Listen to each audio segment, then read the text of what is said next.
Hello friends, super ஈஸியான இந்த bread donut எப்படி பண்ணலான்னு பார்க்கலாம் வாங்க.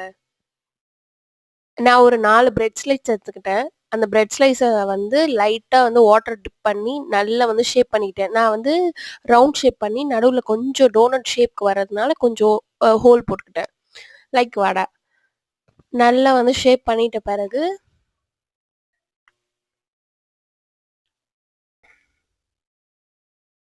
ஷேப் ரெடி ஆயிடுச்சு. இப்போ வந்து ஆயில் ஊத்திட்டு, ஆயில் கொஞ்சம் ஹீட் ஆனோனே நான் பண்ணி வச்சிருந்த இந்த டோனட்ஸ வந்து போட்டுட்டேன்.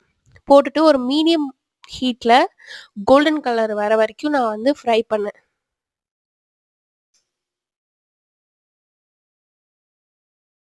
நல்லா ஃப்ரை ஆயிடுச்சு. இத வந்து எடுத்து வச்சுட்டு, நான் டைரி மில்க்க மெல்ட் பண்ணி அது மேல ஆட் பண்ணிட்டு, ஒரே ஒரு மன்ச்ச வந்து மேல வந்து டாப்பிங்ஸ்க்கு கிரன்ச் பண்ணி வச்சுட்டேன்.